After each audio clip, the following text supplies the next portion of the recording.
And now China has slammed the presence of U.S. warships in the South China Sea, saying it could increase the risk of war.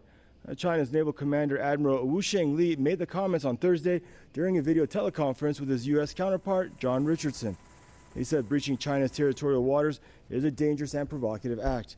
Earlier, a Chinese Defense Ministry spokesman said the country's military is ready to take any necessary measures, that is, in response to any future incursions by U.S. vessels around islands in the South China Sea. The warning followed the sailing of a U.S.-guided missile destroyer within the 22-kilometer territorial limit of one of the islands newly created by China.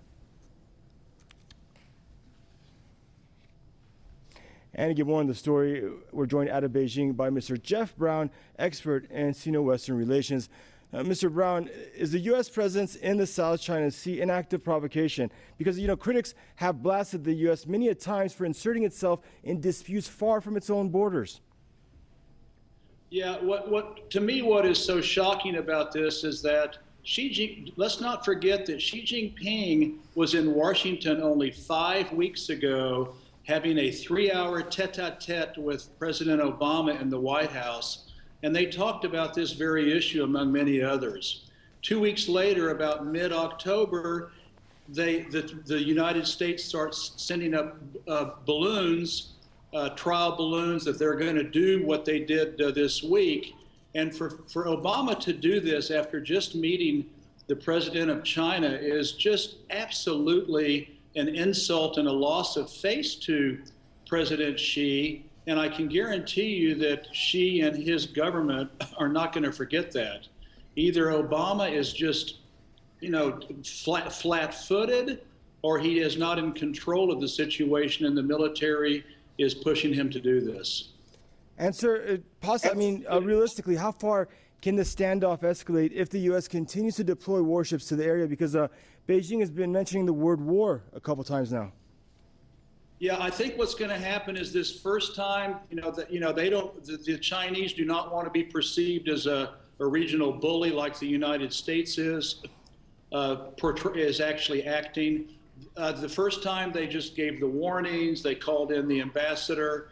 I think the second time they'll probably, use their jamming, their radar jamming equipment. When the United States, when the Russians did the jamming on the Russians, when the Russians did the jamming on the Americans in Syria, the Americans backed off, and I think that's what the Chinese will do next. I think maybe if nothing else, the Americans are trying to get the Chinese to use their jamming equipment, their radar jamming equipment, just to see how well it works, etc. Sir, in your opinion, what does the U.S. even plan to achieve with its presence in the area? Do they expect the Chinese, they already built these artificial islands. What do they expect them to do at this point? Well, this is what hegemonic bullies do.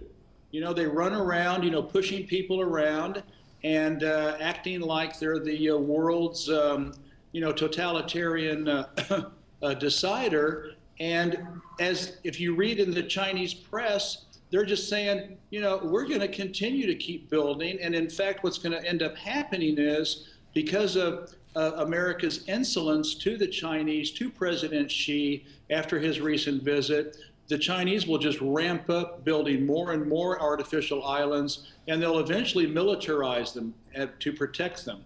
They did not want to militarize them, but basically the United States' flagrant insult to the Chinese people is going to force the Chinese to do exactly that. Thank you for your contribution to the program, sir. That's Mr. Jeff Brown, expert in Sino-Western relations, joining us out of Beijing.